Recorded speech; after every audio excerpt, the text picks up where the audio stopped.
With round 1 being completed in the 2019 AFL season, we now have a working season ladder.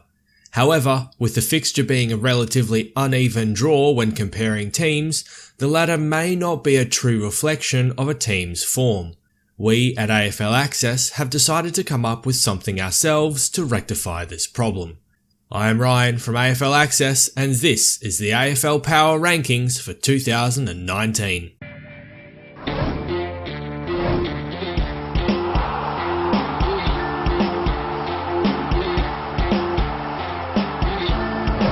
There's been a lot of upset wins in round 1, although none overly that shocking when broken down.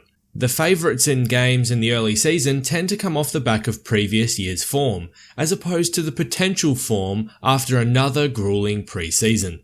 It also comes as no surprise then that 3 of last year's top 4, that being West Coast, Collingwood, Melbourne and Richmond, lost their season openers with shortened pre-seasons. This isn't all to blame, however, as their opposition were already quality opponents, or up-and-coming youthful teams.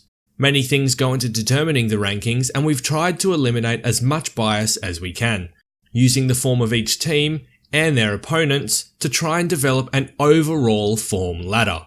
It's not going to be perfect, but we think that any team placed on the list should be able to beat other teams ranked below them. Now, without further ado, this is the 2019 AFL Access Power Rankings for round 1.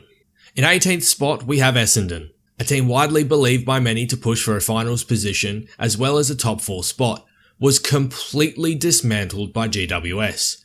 This is even more damning when you consider that the Bombers' 22 players ran almost 100 total kilometres less than their opponents. Yeesh.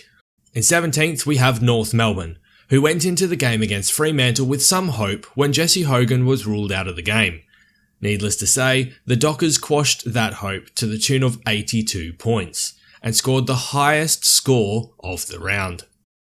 You may see a pattern coming up as 16th spot goes to the Adelaide Crows, whom on their home deck were pretty convincingly beaten by Hawthorn. The Crows were very fumbly all afternoon and didn't handle the pressure applied by the Hawks well at all. In 15th sits Carlton, perhaps the most surprising in this group just for how high they are. Carlton were admirable against Richmond, closing to within 13 points after handing the Tigers a 5-goal lead at quarter time. The Blues will be a much better side this year, and I expect them to climb up the rankings. Top 4 hopefuls in Melbourne comes in at 14th, after a brilliant coaching display from Port Adelaide. Melbourne started well and even ushered a comeback in the third quarter before going completely scoreless in the final term. They allowed Port Adelaide complete control of the ball and field without much of a fight. 13th is last year's premiers West Coast. Coasting to an easy lead in the first quarter, the Eagles were completely dominated by Brisbane for the rest of the game. The only reason they aren't ranked lower right now is due to it being an away game, and the humid conditions clearly being a factor. Needless to say though, a poor outing by the defending champions, and it could be signs of a hangover. The Swans take up 12th position, really only playing footy in the last quarter of the game. After scoring a goal in the opening minutes of the game, they didn't score another until the third quarter. If it wasn't for their fight back in the fourth, they would be ranked lower. 11th spot is taken by the plucky Gold Coast Suns, whom were so close to snatching a win against the Saints. In fact, this was probably the most exciting game of the round to watch, as the margin never exceeded 18 points and came right down to the wire. Gold Coast are definitely an improved team this year. 10th spot is taken by St Kilda. Narrowly edging out the victory against Gold Coast, the Saints sit just outside the top 8 and look to be a much improved side in 2019, despite their much publicised backline issues. Next week will be a good test as they come up against Essendon, who'll hopefully bounce back. Just outside our top 8 is Collingwood in 9th position. Much like the Gold Coast and St Kilda game, this match never exceeded an 18-point difference and had 9 lead changes. A close loss for last year's runners-up, they have a big test next week against the flag favourites. Collingwood has a slightly new look about it, but seems to be playing similarly to 2018. Edging out our top 8 is the Western Bulldogs. They pretty convincingly defeated the Swans and would be ranked higher had they not let Sydney back into the game in the fourth quarter. Lapses like that may cost them, but for now, the Dogs seem to have their fast-paced movement of 2016 back. Geelong takes our 7th spot in our rankings. In a back-and-forth battle with last year's runners-up, the Cats prove they aren't ready to accept a fall down the ladder yet. A good team consistently closes out the close games, and Geelong have passed the first test of the year. 6th position sits Port Adelaide, reminding us of their early season form of 2018. They completely outclassed the Demons in the second half of the game, and completely nullified Max Gawn in a brilliant coaching display.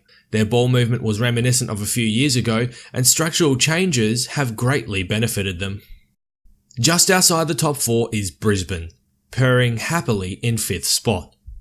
Expected to come in and make a statement this year, they opened the season with a roar as they demolished the reigning premiers after quarter time, only allowing them to score 2 goals for the rest of the game. The Lions' manic pressure was too much for West Coast, and that will be a big concern at the Gabba while it's still humid in Queensland. Rounding out the top 4 is Hawthorn, a team synonymous with the top 4 in recent history.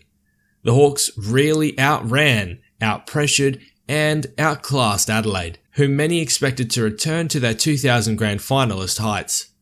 Hawthorn have a great record in Adelaide, and even the loss of Tom Mitchell hasn't affected their ability to dominate the opposition. Finally, before reaching our top 2, sitting in 3rd place to everyone's surprise, is Fremantle, the highest scoring team so far in 2019.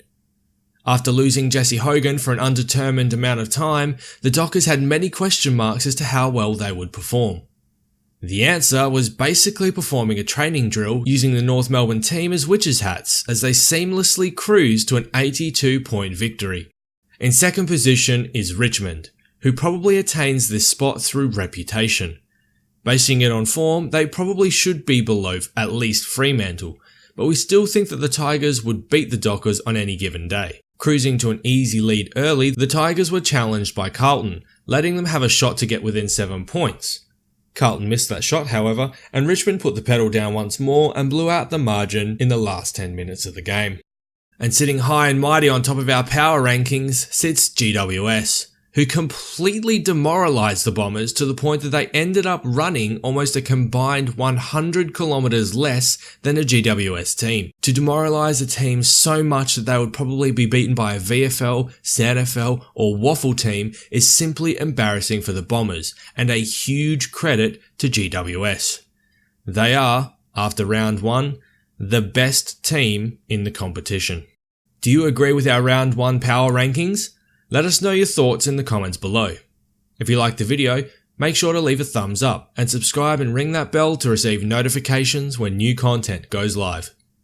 We've also launched a new Discord server, so be sure to check that out and leave us some feedback on how to improve it. The link will be in the description below.